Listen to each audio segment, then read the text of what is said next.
All right, it's 5 p.m., so we will get started with our webinar. My name's Kristen, and from all of us on David's team, I would like to extend a heartfelt thank you to each and every one of you for committing to spending 90 minutes of your day with us today.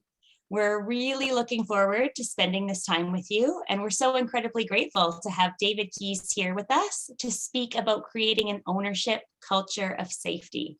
I know there's going to be some amazing takeaways that will stick with you and give you a new perspective on safety in the workplace. For the first 60 minutes of our time together today, David and David will be presenting. And if you're able to stay with us for another half an hour, we'll be answering questions from the chat room and having an open discussion. Please feel free to share comments and questions throughout the presentation, and we will get to as many questions as possible during our Q&A. For those of you that have been with us before, you'll know that David has more than 35 years of experience as a family therapist, workshop facilitator, lecturer, and advisor to leadership executives from all over the world. He's worked with CEOs from companies such as WestJet, Lilydale, Investors Group, and PharmaSave, and presented to countless organizations over the last several decades. David is a best-selling author and respected thought leader in the leadership community. He is so incredibly passionate about helping leaders connect with their authentic selves, and he has a genuine gift for connecting people with the best versions of themselves. These monthly webinars are just one of the many ways that David's able to share his message, his teachings, and his passion with as many people as possible. Whether this is your first time or if you've been with us since the beginning, if you find value in our time together today, we'd really appreciate you sharing an invitation to our next webinar with someone in your life. Perhaps you have a new leader in your organization, a new parent that you know, or maybe a friend who's been feeling the great responsibility of leadership and could use some renewed passion. We also have an authentic leadership mini-series on Friday mornings. It's a quick 30-minute session that provides a taste of what leaders can expect in David's Authentic Leadership Academy coming up in April. It's totally free to sign up, and it's an excellent way to kick off your Friday. I'll post a link to sign up for tomorrow's mini session in our chat, so you can join us. We'd love to have you, or you can share it with a friend. Tomorrow's topic is incredibly timely: how to navigate your team through uncertainty and volatility. Leadership can be a lonely journey, but it cannot be done alone. So thank you for being here today. And thank you for being a part of our community. It's always incredibly encouraging and energizing to see leaders that are taking the time to learn, to grow, and are committed to showing up as the best versions of themselves. As you already know, when it comes to leadership and learning, the journey and the responsibility never end. So without further ado, here's David. Thank you, Kristen. Thank you all for being here. And thank you especially, Kristen, for your usual enthusiastic and passionate, authentic presence and setting the tone here. Really appreciate it. Folks, thank you for taking the time with me and all of us today to do this. And I intentionally don't have this on a webinar format that we're going to take off the screen here in an hour, have a conversation with each other. I would encourage you to go along with what Kristen has asked here and invited you to let us know where you're from, what brought you here, what brought you back, and what resources that you see, observations. Just connect with each other in the chat room until we get back to having you look at each other face to face and have us connect. I just find that this is a community that's being built here. There's many people that keep coming back for these monthly webinars, and it means a great deal to me, honestly, that we can have a sense of community in this very challenging work that we call leadership. Let me give you a little bit of a roadmap for what you can expect, certainly in the first hour, and then we'll have that question and answer period. And honestly, we had a session this morning, and I think the question and answer period was every bit as impactful, in fact, maybe more impactful than the presentation itself. So this is a huge topic, and there's two of us that are going to cover this off today. And Dave Keys, I'm going to introduce him when I'm finished in about a half an hour. But you're in for a real treat to understand his role here. But first of all, I want to, we're going to go on a journey here. For those of you who know me, know that I don't just give a presentation. I hope to take you on a journey. Number one, we're going to talk about psychological safety, and I'm going to give you a review of an overview of that. But I really want to make a distinction between safety and security, and I don't think we really understand that enough. We talk a lot, we need psychologically safe organizations. We talk a lot about it, but we don't really understand what it is necessarily in relation to security. So I'm going to talk about that. I'm going to talk about safety as the employee's responsibility. I'm going to talk about everybody, including positional leaders as an employee, but everybody has a responsibility to create a safe organization. It isn't just up to the boss to do that. And number three, we're going to talk about safety, the leader's responsibility. And that's when I'm going to turn the baton over to Dave to talk about the leader's responsibility. And I'm going to talk about it from a more of a personal perspective, and he's going to talk about it from a leadership perspective, but there's obviously going to be some overlap in that. All right. Before I get started, I'm going to, just full disclosure here. One of the reasons why I do these monthly webinars each month and create this kind of value is to let you know about this upcoming Authentic Leadership Academy. And I know that many of you might be saying, what would I, how could I sit in front of a screen for 3 days? But I will promise you that this will be a transformational experience. And I don't know when the last time you've had an experience that shifted the way that you see the world, the way that you see leadership, the way that you see your life.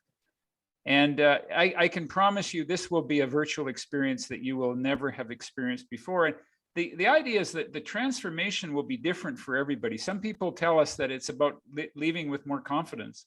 Some people leave with more clarity. Some people leave with more clarity around their voice and their values and their purpose in life. Some people leave more connected to themselves and to other people. Some people leave with saying, you know what, I'm part of a community here. I didn't just come to a training workshop. I really am entering into a community here. So I would really encourage you to explore this. The link is going to be on Kristen's going to be posting it there.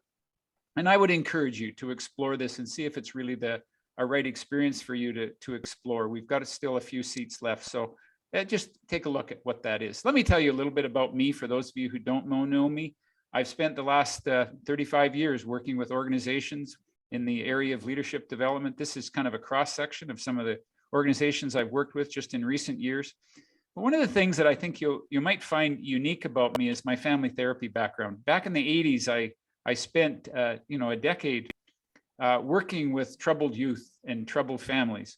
Very interesting when you're a family therapist, nobody ever brings in the good kids, they're good kids. So I thought there's got to be a better way to do this. So I started to do presentations for parents back in the 80s. And what I ended up finding was that I ended up having business executives coming to my parenting talks. And they said, you should, and they invited me back into their company to say, come and talk to us about what you know about families. And that's really what I've done for I gave up my family therapy practice. My work with leadership and organizational development became so busy in the late 1980s that I gave up my family therapy practice and have been doing this full time now for the last 35 years. And it's interesting, if you could just double check and make sure you're muted there. We're just getting a little bit of background noise. If you can just check that for me, thanks a lot. And so I went into business with a couple of organizational development consultants in Calgary, and we wrote a book on accountability. But I really am taking what I've learned about families and adapted it into the whole work of organizational development and leadership development. It's really an interesting thing, because when we talk about safety, what we need to realize is that employees bring more than their skills and their attitude to their workplace. They bring their baggage, if you will. How we were treated in our home impacts the way that we interact with our teams. It impacts the way that we influence and interact with our direct reports. It impacts the way that we feel about people in authority. What was your experience growing up? Let's face it, our first leaders were our parents in our life. How we lead today is often a direct correlation with how we were led growing up. And so we need to really examine ourselves. And this is the work that I do, is to really take this deeper journey into ourselves and to look at our own self-awareness. And until we get to the core of who we are, this whole notion of psychological safety is really just it can be a platitude instead of a deep change in the way that we do our business. So I'm going to give you a vision, first of all, of psychological safety, my own personal vision. And that is that every employee feels safe to talk about not feeling safe with anybody at any time about anything, and agree to mutually work toward rectifying the situation. That is my vision, is that any employee in any organization. Now, I'm going to tell you something. We're never going to get this right. Why? Because we're human. If I ask you, how many of you value health on this call, everybody's going to raise their hand and say, hey, we all value health. But how many of you in the last week can tell me that every decision that you made was completely aligned with that value of health? And we'd all be misaligned to some degree. Because we're unethical? No, because we're human. Because we all get off. There's too many variables to create an organization where everybody is going to feel safe all the time. I have an intention on people in this call feeling safe, but I have to tell you that I can't guarantee. I might say something that might be interpreted based on your background, that might be interpreted as a lack of safety. I can't take responsibility for that. What I can do is create a place that you can come and talk to me about it. For you to say, you know what, that comment, I didn't feel safe when you said that comment. Oh, thank you. Let's have a dialogue about it. We got to create a place where we can feel safe when we don't feel safe, because it's unrealistic and inhuman to expect that your boss is going to do this all the time. And as we're going to learn as we go through here, it isn't just up to the boss anyway. They have an important role, but they aren't the sole responsibility here. Every organization, and this is the second half of my vision, is that every organization and every leader holds psychological safety with the same degree of priority, standard, and rigor as they do physical safety. I have news for you. The brain can't tell the difference between psychological safety and physical safety. The brain is only conditioned to help protect you. And we wouldn't be alive today if the brain wasn't geared to help protect you. So whether you're physically don't feel safe or psychologically you don't feel safe, it's the same deal to the brain and to the body. So I think a lot of organizations have recognized the importance of holding physical safety to a high standard. And there's a lot of push for that. But there isn't been that same degree of push for psychological safety. And that push, I believe, ultimately has to come from within. And then we can begin to change policies within our organizations.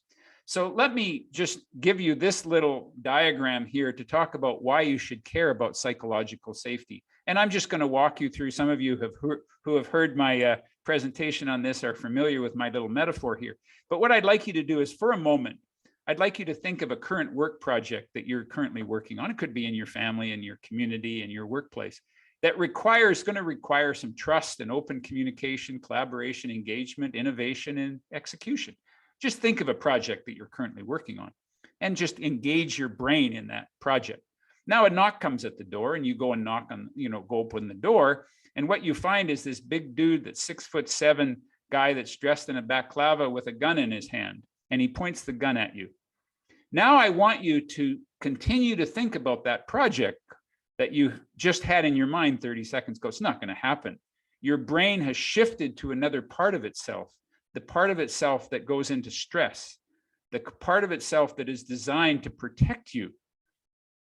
And so you can't possibly expect trust and engagement and innovation and execution in an organization if people don't feel safe. It's just not going to happen. And it's not because we're bad employees. It doesn't mean that we're incompetent people. It means that the brain is operating in a different side of itself.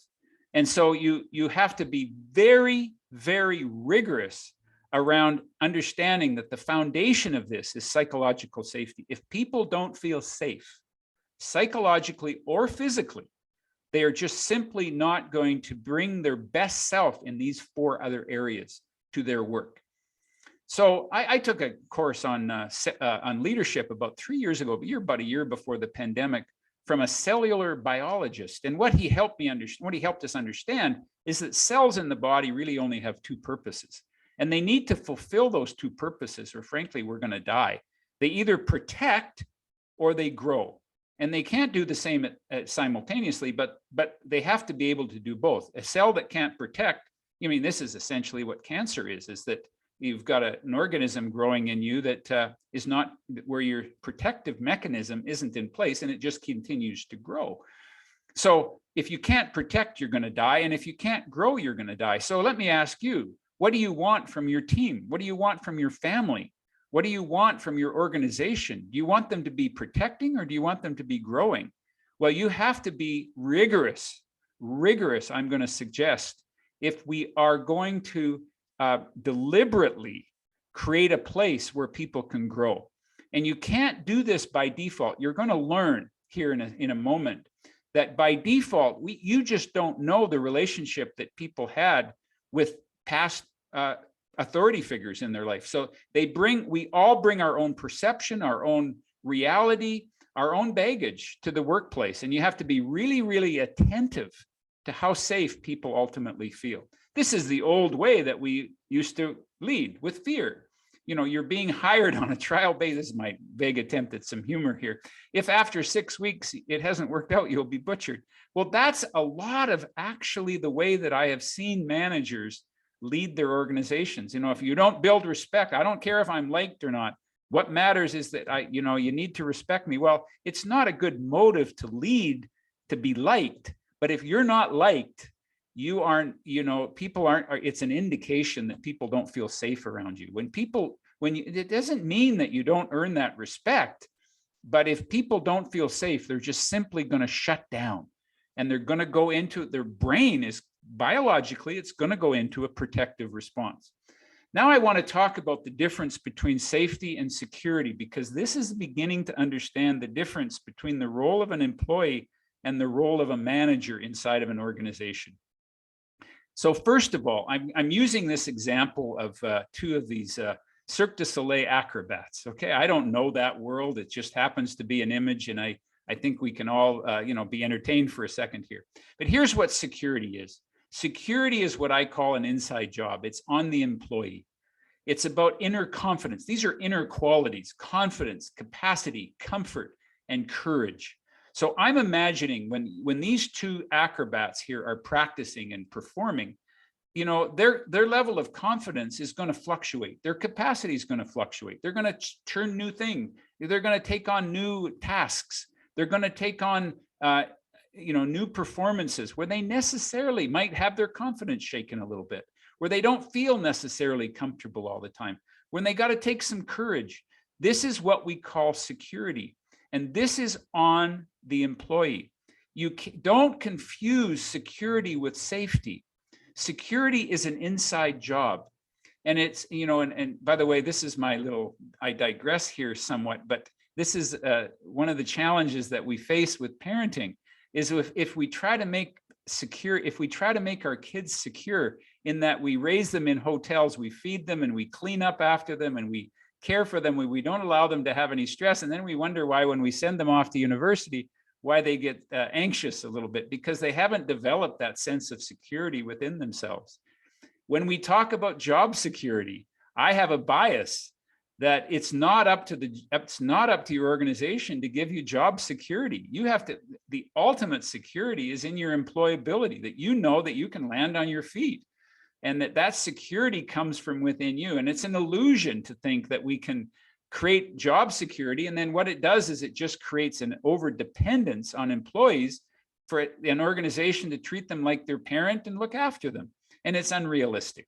So I use this a little analogy with security, when it's been said that a bird sitting on a branch is never afraid of the branch breaking. It's because her trust is not in the branch, but it's in her wings. This is where your security is. Ultimately, is within. And then you will be much more free to grow when you know that your own security is within. It really helps if you want to build a psychological safe organization. It really helps if you don't need your job, because you know that you can work somewhere else. That way you can take more risks because you feel more secure. I'm not saying this is going to be perfect. We're not going to have perfectly strong wings, but I'm saying it's up to the employee to say, you know what, I need to take responsibility for my own well-being. I need to take responsibility for my own security, my own inner strength. Now, let's talk about what safety is, because that doesn't abdicate an organization for also now creating a safe place. See, that branch, that's where safety lies, is in the external. So safety is an external, and safety is on the organization. Safety in this case, in this metaphor that I'm using here, is in the structural stability. For example, how that rope is fastened to the beam above it. Is the fastening in place? That's external. The apparatus soundness, is that bar sound? Is that rope sound? Is the apparatus that they're using, is there proper safety net underneath that supports the level of competency of the personnel? Now, I don't know how these two would get together, but let's assume that the organization appointed these two people. They saw two skilled people, they got together. Maybe that person on the top looks up and says, you know what, that person above me is not competent enough, and I'm not going to put my life in her hands. That is safety. That's an external variable, and that's on the organization to create a safe place. So here's my picture of safety. It's expected, not just hoped, it's expected that I can speak up at any time to anybody whenever I'm not feeling safe. Now, I just underline this next sentence here, that it's the gold standard of leadership if you can actually feel safe enough to get support with your security. If you walk into meetings or you walk into a job that you don't feel secure with because it's outside of your comfort zone, well, that's on you to develop that. But a really great leader would give you support with that, not to take that on, but would support you to develop that capacity. I mean, that's the job of parents, right? It's the job of parents to build that security within 18 years so that the child is capable of dealing with life when they grow up and leave home. There's an agreement to mutually work toward rectifying that situation. We get off course, we're human, but let's come back to say, you know, for one of those acrobats to say, you know what, I'm not happy with the way that's fastened up there. It doesn't feel safe to me. Okay, let's stop. Let's stop and correct the situation. It's okay to make mistakes, to learn, to grow, and to be challenged. I have found this notion, people have used psychological safety as a weapon against leaders, and they've immobilized leaders to say, you know, you can't give me negative feedback because it doesn't feel safe anymore. You can't challenge me because it doesn't feel safe anymore. That's irresponsible, absolutely irresponsible. You got to feel like, you know, yes, we're supported, but we're going to challenge you. We're going to take you into uncomfortable situations. We're going to help you grow, and we're going to make it safe while we do that, but we can't make it secure. I can fail here without being a failure. And ideas are meant to be both supported and challenged. Don't get this notion that we can't challenge people and be real with each other and be genuine. Doesn't mean that we walk around being polite all the time. That is not the kind of culture that I want to work in and I don't want to live in. Okay. All right. Now, psychological safety, who owns it? Whose responsibility is it? So here's what it comes down to. An ownership culture. In response to many of the experiences of our lives, we will often challenge our ability to create safety for ourselves and thereby with others. We don't just bring our skills and our attitudes to work. What we also bring is our beliefs. We come into the workplace with a particular beliefs about how we operate in the world. And it's imperative for all of us to observe carefully what those beliefs are and how they might be getting in our way, how they might be helpful. Now, let me just give you a little bit of a side story here and help us understand this in more detail. So for those of you who've heard me talk, you know that I talk a lot about the F state and the C state. And this F state is the sympathetic stress response when you're not feeling safe. And we have a biological response that says, if you're not feeling safe, you go into a fight, flight, freeze, or you freak out. And it's all designed, the brain is biologically well-conditioned and well-oiled machine to say, you know what, we're going to help you feel safe. And we're going to do whatever we can. We're going to make biological changes so that you feel safe. So that's a natural response. But here's the thing. You cannot lead from the F state. It is irresponsible. You're going to get in there, but you must find a way to be in the C state, because if you're in the F state, you are going to create a psychologically unsafe organization. You have to, as a leader, you know, as I say, as you get promoted, folks, you don't get more power when you get a leadership position. What you do is get more accountability, and your accountability is that you cannot stay in the F state. Now, frankly, I think that's on every employee. Don't come to work in the F state. Some people have lived their entire lives in the F state, and they don't even know that they're in the F state. And it's up to all of us to say, how much am I contributing to the lack of safety? You don't need to be a person in authority. You walk around in the F state, and you're going to create, even among your peers, you're going to create less than a safe organization. We all need a process for going from the F state to the C state. Now, this I get into in much more detail in our academy when we get into this in much, you know, for us to really clarify what is that process. We all need a process to do this. Now, I've had a leader tell me once, well, I'm only in a bad mood once a month. I don't know the big deal. But here's the thing, you know, I said to them, well, you only get in a bad mood once a month. Let's just assume that that's true. Do you schedule it? Do you say, you know, on the fourth Friday of every month at 3 o'clock in the afternoon, I'm going to get in a bad mood. So you just maybe just kind of lay low and don't take it personally. You tell your team that? Well, of course not. So the whole nature of the F state is it comes on spontaneously. So if you go into that you might go into that F state one day a month, but people around you are continually wondering when the next shoe is going to drop. So they live in that F state continually, and they're in that F state. And F states create F states. Just be aware of that. Now, some people bring an F state to work. Some people have lived in an F state all their life, frankly, and they don't even know it. You know, I don't know if I've never asked a fish this, but that there's an old analogy that a fish doesn't know that it's wet. When you're in an F state, you don't know the impact of that F state. And that's why it's imperative as a leader to take accountability, but it's on all of us to take accountability to recognize, when am I creating stress around me by being in an F state, by my own stress, by my own stress level. So what we get here, folks, is we get a chronic F state, which is a normalization of stress. Now, obviously, this is not going to be healthy for us, but it's also not healthy for the organizations that we live in, that we work in.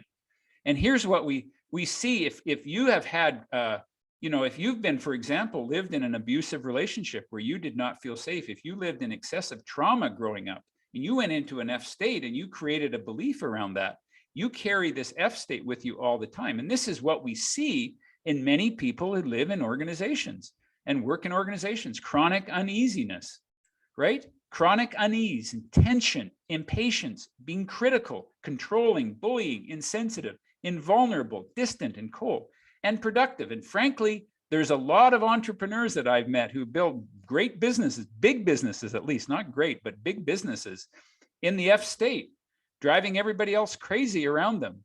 You can be very productive, and you can get a lot of reinforcement in our world that says, boy, what a high achieving person. But underneath what's driving it is this F state, this sympathetic activated response of stress. And just be aware.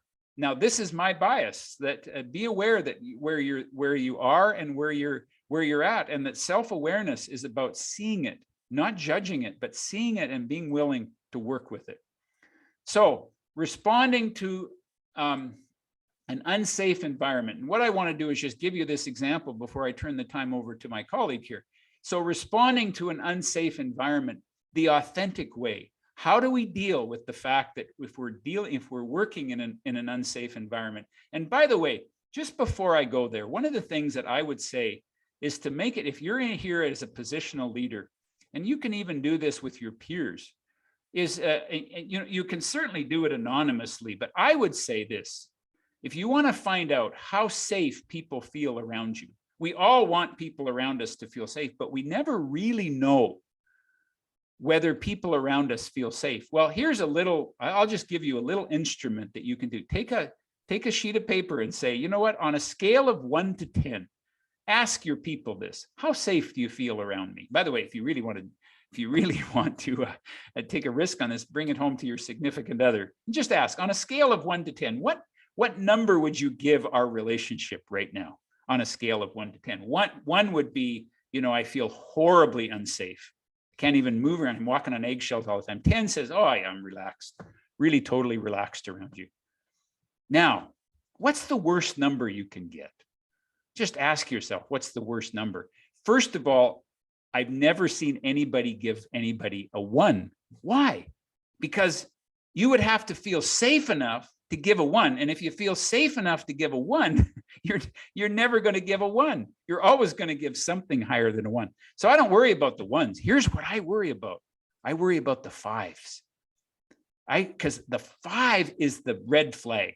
That's the polite response. And that's what you worry about when you start to have a dialogue around safety. So how do you deal with this when people don't feel safe?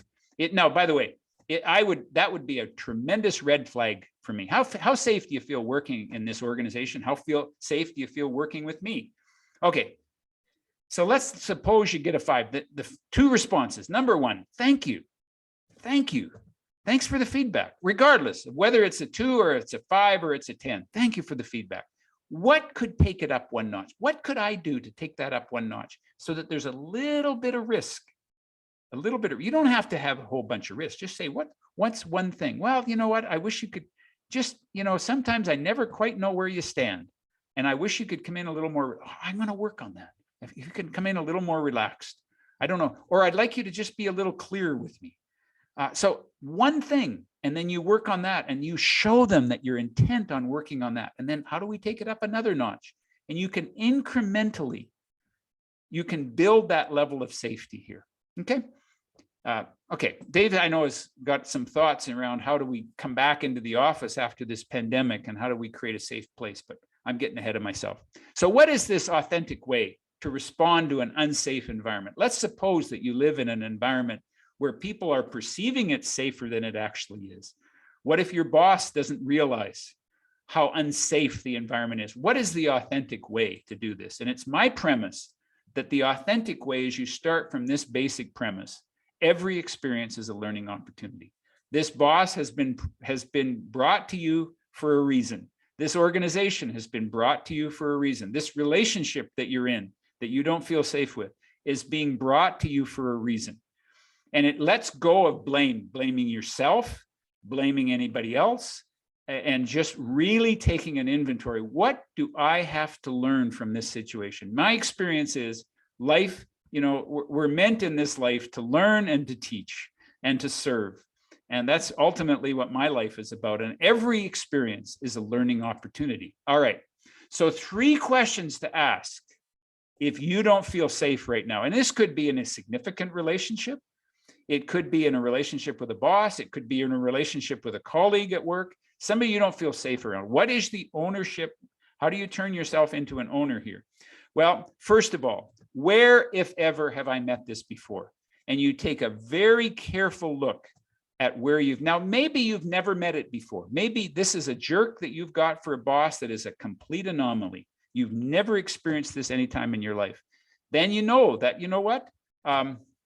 It's something that I'm going to learn for the first time here. I've never met this before. No problem. But maybe there's a pattern. Doesn't mean that you are to blame for the pattern, but maybe there's a pattern that's been repetitive in your life that says, maybe I need to look at changing this pattern. Number 2, what is stopping me from being courageous right now? What is stopping me? And then what are my survival beliefs, particularly regarding authority figures? Now let me share with you what a survival belief is. It's a belief that you developed in your formative years in order to survive, which likely has exceeded their function. So if you've been traumatized as a kid, if you've been hurt as a child, you develop beliefs to keep you safe. And unfortunately, those beliefs that worked as a child, appreciate those beliefs. They're not bad beliefs. You wouldn't have survived if it wasn't for those beliefs. But if you outlive those beliefs, what will happen is they will exceed their function and they will block you in the present day. Okay. So here's an example of 3 beliefs that I have run into in my coaching. Trust no one. Trust only leads to disappointment. Above all, don't ever trust anyone in a position of authority. They'll always cause you harm. And avoid vulnerability at all costs. No one can ever see your weaknesses. Now, you can go back in your life and see the strength of those beliefs. At some point in your life, you would not have survived without those beliefs.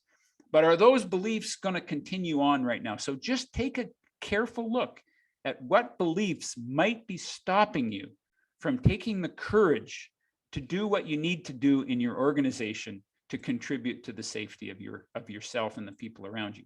List the and here's just a really quick tool at how to change some of those beliefs. List some of the significant figures, authority figures in your life in the past, family, including extended family, step-parent, teachers, religious leaders, or others. And then ask yourself this question: where did you not feel safe in any of those relationships? And what have you done to reconcile your past? And again, we get into this in much more detail. We actually have a whole module in the Academy on reconciling your past. But we all need to reconcile our past. I love what Theo Fleury said about this when he said that if you were raised with parents, you had trauma in your life. And if you have not reconciled with this, that will contaminate the way that you function in your current relationships if you haven't come to peace. And the way that you know that you've come to peace is that you could look at any of those relationships and say thank you. You're grateful for them. And if you haven't gotten to that point, you just got some work to do. There's nothing wrong with that. You just got some work to do. Doesn't mean you agree with how you were raised, or that you condone how you were raised, but you get to a point of gratitude for how you were raised. But we always have to be attentive to this. And I'll just leave with one last story here. I was raised by a mother that was very encouraging, very supportive, very loving, and I didn't feel safe around my mother because she had this terrible temper. And you can see my beliefs coming into this conversation today. And so I was continually on guard. And what made me a great therapist, by the way, because I was so attentive. I was like a prey animal. I was so attentive, always on guard. And I have lived with a constant state of anxiety most of my life that I've had to continually work with. And that if I get triggered, it'll trigger people, or it will create tension around me. And I can tell you that sometimes my wife, and now I've been with my wife now since 1988, and not once has my wife ever lost her temper. But she can get up in the morning especially before she has coffee, and she can look in a particular way. And I can immediately go into thinking, oh, what have I done wrong? Or I'm going to get defensive, and I can start a fight in that moment when all she did was just look the same way that my mother looked. So these beliefs that we carry in for our own well-being, it's really imperative for us to really look at these beliefs and see how they're either contributing to our current workplace and helping it, or are they hindering our current workplace? All right. A new perspective can change everything. And this is really ultimately what I'm about. Now, on that note, I've gone a little bit over my time. I want to now at this point introduce my good friend, Dave Keys. And he's going to talk about it from a very different perspective. He's going to talk about physical safety predominantly, but he'll allude to psychological safety as well, but from a manager's perspective. So I'll read you a little bio here. As manager of health and safety, Dave Keys holds the most senior health and safety position at Keyera Corp, a large midstream oil and gas company that employs 1,000 full-time staff and 3,500 contract workers. Dave began working in the oil and gas drilling 35 years ago. He spent 10 years working in various field positions. After losing a co-worker in a drilling incident, he started his health and safety career, now entering his 24th year. David's current responsibilities include providing strategic direction and leadership to the executive team and other senior leaders regarding health and safety matters. David's ultimate vision is never to see anyone seriously injured while doing their job. I quote him here, "I have been involved in too many investigations of the highest consequence, which is unacceptable. These past events are what drive my passion for people and their well-being," unquote. The highlight of David's career was to be considered for a Harvard Business Review article on his work he was doing regarding just culture, accountability, and psychological safety. HBR is currently reviewing his proposal. Now, let me say on a personal note, first of all, he's my boxing coach. So if you want to know anything about boxing, this guy knows more about boxing than anybody I know. He's an incredible human being. He has impeccable integrity. He shows up. He's generous. He's probably the most generous person I know. He's humble, and he's authentic. He's the real deal in his own unique way. And he's one of my best friends. So Dave, I'm going to turn the time over to you, and you take it from here, buddy.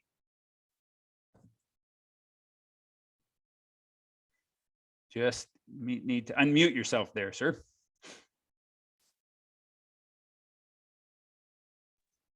There we go. David, thank you for the introduction. Yeah, I consider David one of my closest friends, so I really appreciate the introduction, and I really appreciate the opportunity to share with you some thoughts around health and safety, and specifically as it relates to leadership accountability. David touched on my background. I do have a field background, spent about 10 years working on drilling rigs. And after a coworker was killed, that's really what put me on my journey to coming into the health and safety profession. That goes back to 1997. And a friend that I used to work with, Carrie, was sadly struck in the head with a piece of metal that was under a great amount of tension. And unfortunately, he did pass away from that. A deal that I made his mom many years ago was that if I ever spoke about Carrie or Carrie's event, is that I would also speak about organ donation. So Carrie was able to help 40 people through organ donation. So if you haven't considered being an organ donor, please consider that. After Carrie's event, what really I found myself doing a lot of was saying somebody has to do something. And I finally came to the conclusion that maybe that somebody is you. And that's really what put me on the path of going into health and safety. Since that time, I've completed all kinds of formal training around health and safety. But honestly, the more that I learn on the technical side of safety, the more I realize that it really is simply just about people, behaviors, and organizational decision-making, and all the interconnections that come in with that. And we as leaders, how do we create safe work environments? I thought I would touch a little bit on about why does it really matter, and I've got some of the most consequential events that have happened in the oil and gas industry, which is my background, of course. But I do have one last one that I'll anchor back to that I think it'll resonate with pretty much everybody. So before I start, I'll maybe just create a little bit of a distinction between what we refer to as process safety and personal safety. So process safety is a very highly disciplined engineering niche, and it really studies the importance of keeping what we call the business inside the pipes. That is really, really important for oil and gas industry. And then on the personal safety side, that's where they're more probable than the process safety events. The process safety events typically, they're low probability, but very, very high consequence events. And then on the personal side, not to suggest that they're any less important, because as Carrie proved, they're no less important, but they typically just affect one, maybe two individuals. The first event I would share with you is the Union Carbide event. That took place in Bhopal, India back in '94. It's regarded as probably the worst process safety event in modern history. So that event negatively affected 580,000 people. We're still not sure initially how many people were killed, because the records just weren't that diligent being kept. But it's expected about 20,000 people died of immediate exposure from that event. It was a Union Carbide facility in conjunction with the Indian government. And Union Carbide actually never fully recovered from that event, and they were eventually acquired by Dow Chemical in 2001. On the upper right-hand corner, that's a picture that many of you will probably remember. That's the Space Shuttle Challenger disaster that took place in 1986. Shortly after liftoff, there was a catastrophic explosion that sadly took the life of 7 people on board. The reason that took place is that there was O-rings within the fuel booster rocket. And the O-rings were showing actually degradation from when the shuttles were returning. And the senior engineering folks were highlighting the fact that this is not a good situation, and they're seeing the degradation of these O-rings. And there was a lot of pressure on NASA at the time. They had some delays, and they took that pressure and they made a decision to launch. And unfortunately, on the coldest day in history, they launched, and those O-rings did fail shortly after liftoff, and the Challenger exploded. The center picture is BP Macondo. Again, many of you may remember that from the news. It was in April of 2010, certainly regarded as the worst disaster in US history in terms of environmental impacts. A device known as a blowout preventer. And what that is it's a large metal device that would sit on the seafloor, and it's designed to seal off the well if anything happens. And unfortunately, that device did fail. But really what was behind the reason for that event is there was a lot of poor drilling practices that were going on. There was cost and time pressures, and those were really the root causes of that event. It got a lot of focus on the blowout preventer, but there was certainly a lot of very relevant underlying causes to what actually led to that event. And sadly, most sadly with that event is the environmental aspects get a lot of the attention, and not that it shouldn't, but there was 14 people that lost their lives on that. And unfortunately, it gets overshadowed by the environmental implications. On the bottom left side, that's BP Texas City. That took place in 2005. It was a refinery, and they ended up having an uncontrolled release out of one of those columns that you can see still standing there. There was quite a few columns in the wreckage. They had some hydrocarbons that came uncontrolled out of the top of the column. And there was a diesel truck running, and the diesel truck ended up being the ignition source. What happens with diesel engines, if you introduce light hydrocarbons, such as propanes and things like that, the diesel engine will race and you're not able to shut it off. And eventually it becomes an ignition source. And unfortunately, it did end up exploding the facility. 15 people unfortunately lost their lives in that explosion. And maybe one that's a little bit more relevant to non-oil and gas people on the bottom right-hand side is the Boeing MAX 737. So there was 2 crashes that took place, sadly took the lives of 346 people, grounded every single MAX 737 globally. The contract for the MAX 737s when it went out for bid was such that the upgrades were going to have to be made to the planes, but not require any simulator training, no additional simulator training for the pilots. And what ended up happening was there was a major upgrade that actually should have had simulator training, and Boeing did not disclose that. And what was happening is it was pitching the plane down, and the pilots didn't understand why this automated system kept pitching the plane down because they weren't trained on that upgraded system. So sadly, that decision that the leadership made cost the lives of 346 people. So all of those events, they have very different technical reasons as to why they happened or to what happened. But they all have one very common cause as to why they happened. And that is deficiencies in safety culture and leadership. A little bit about understanding how work gets done. I think oftentimes we like to think of our work as a straight linear path, especially those of us in leadership positions. We often get promoted from our technical capabilities, and we look at work as just very linear, cause and effect kind of a relationship. But in reality, it's quite messy. It's quite complex. There's always confusion. There's always integrated systems. And the more that we adopt technology, the more that confusion and integration is taking place. And that's only really going to increase. Oftentimes our people develop the skills to manage those daily challenges that you see, and are oftentimes the final barrier in preventing negative outcomes. But sadly, often become the first people that we blame.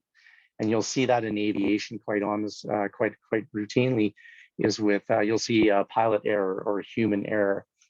But if you really think about it, if your systems have to rely on perfect, or say, maybe near perfect execution, you really don't have fundamentally a human error problem. You fundamentally have a systems and a design problem. The other thing I was going to point out is, how we talk as leaders is really important. How we frame questions is really important. So for example, as a leader, if I picked up the phone and I phoned, some people who are having some production problems, my questions are, why are you behind? We've got customer commitments. We need to get this done. We need to get this resolved. But if I changed how I worded that and I reframed it to say, what are your challenges that you're facing? How can I help you? How are you doing? How are your team? How are they doing? I think that really is the way that we as leaders need to start framing our questions. And I think that's a great example of putting psychological safety and operationalizing that. Because if we're able to have those open, honest conversations and communicate what our problems are, then we can get proper resolution to them. So not simply telling our leaders what they want to hear, but telling them what they need to hear. A little bit of a continuation on that last slide. The black line is to represent how we believe work is actually done. But in reality, the blue line represents how work is done. The blue line is actually what represents how work is done. And I've spent enough time in the field to know that the best laid plans change very, very quickly. And so we get this oscillation of, we're in control, we're slightly less in control, and we're more in control and less in control. And that happens, and generally speaking, happens without incident. But when it does happen, then we get into the investigation mode, which is over on the left-hand side. And we put a bunch of energy and a bunch of effort into the investigation. And not to suggest that we don't have to do that, we do. But really the opportunity lies in operational learning. And we can just do the fly-in. And that's where I really characterize that, is that's where the gold is. And oftentimes organizations are letting that gold slip through their fingers because we're not putting enough energy and effort into understanding why work is done successfully so often. The vast majority of the time that we do work, we're successful. But we oftentimes don't understand, were we lucky or were we good? And that's where I think the opportunity lies with that, in investigating and investing in learning teams to understand why and how that's happening.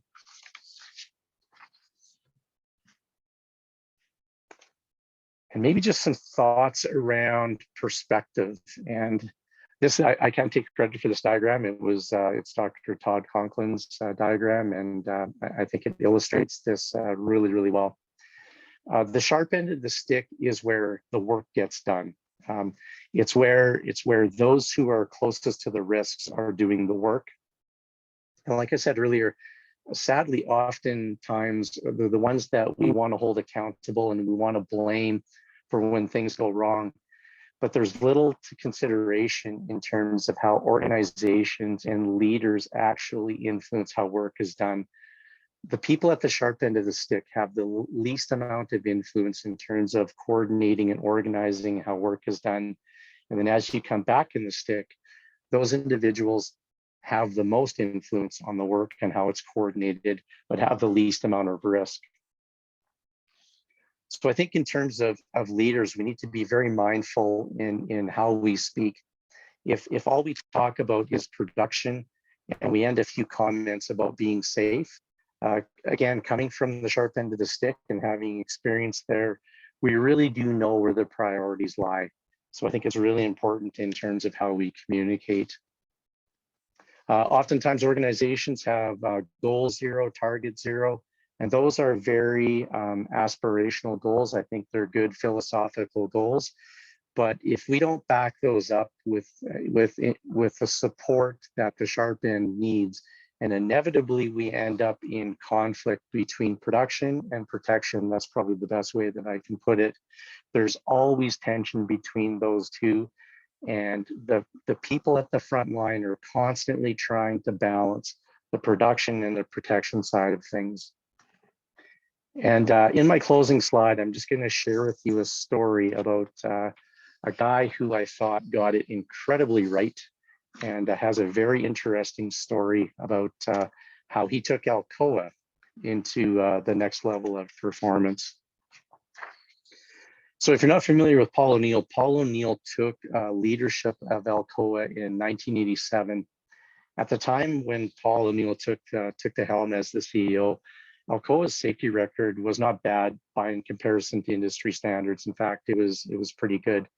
But he was not satisfied with the injury rates, and Alcoa was seeing some very significant events. If you're familiar with them, they do manufacture aluminum, so they're handling molten metal, and when things go wrong in that environment, it's not good. So he was seeing incidents that he was not happy with, and he did want to see zero injuries, and he made that known to the organization. The first presentation that he was giving as the new CEO, analysts were asking him very business related questions, which would be very typical of that position. You know, they were wanting to know what the inventories were, the capital allocation ratios, and they were wanting to know what the business was doing in terms of the finances.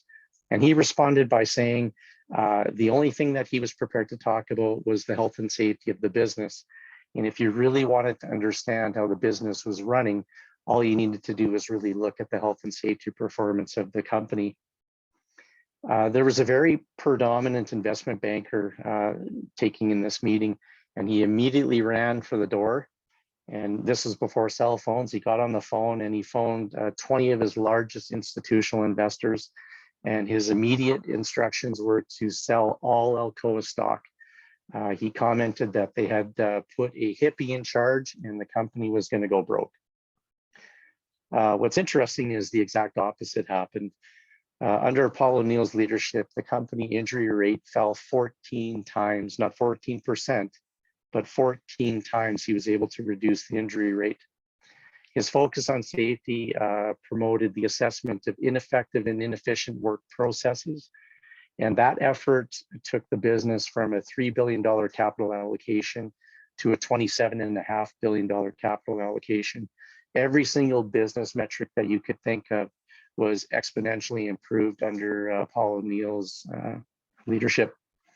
The investment banker was later quoted after this had all folded out and he had retired, as his Alcoa decision that he had made was his single worst investment advice that he had ever given in his professional career. And Paul O'Neill was quoted by saying, you know, he knew that he had to transform Alcoa, but he knew he simply couldn't order people to change. So he decided to focus on one thing, and that was with the health and safety side of things, and build what he coined keystone habits around that part of the culture. Again, what's interesting about Mr. O'Neill's background, he didn't have any formal training in health and safety. He had an economics degree and he was previously involved in politics. So I think what that really illustrates well is, if I just leave you with a final departing thought, is, you know, the Alcoa story does not mean we all have to have formal health and safety training to really positively influence a culture. What it does mean is that we must personally be invested in the people, and we have to be invested from a perspective that these people are under our care, not under our direction. I think that's a really important distinction that that we need to share with our people. So with that, that's my conclusion. That's everything I had, Dave. David, thank you so much. You know, you live this. And, you know, you humbly express this and articulate it so well, but I would just encourage anybody, if you need any advice or help, support with building a safety culture. David is very generous with his time and has, I think, I don't want to speak for him, but I think he would be very gracious about offering any of his perspective if you ever wanted to contact him. He's a tremendous human being, and I respect him a great deal. So folks, just to wrap this up here, what Dave is really talking about is leadership. And I've just got to do my little spiel here about the Academy again, but before we turn it open to some questions and answers, but I want to bring it all together here. That what we're talking about here is, if you've been to most leadership development programs, chances are you've learned about leadership practices. And you know, practices are important, abilities are important, but what's underneath that, and this is this other Everest journey. And if you stick, you know, this other Everest journey, which is the journey down, the journey into our heart, the journey into our deeper side of ourselves. You know, Dave talked about the experience of losing a colleague and how that, you know, I would call that an example of the other Everest that deepened his leadership capacity, deepened his passion for this work around health and safety. And it made him a better person in the long run. And what I suggest is this inner circle is what we call leadership presence, these inner qualities. And these inner qualities, as important as practices are, the inner qualities are more important. And that's really ultimately what we get to in the Leadership Academy. I've had some questions around what the agenda is, what agenda looks like. We spend the first day on leadership presence, and that's inner circle, and then the second day on leadership practices, and the third day we spend on, we've got some guest speakers who will come and share their own stories.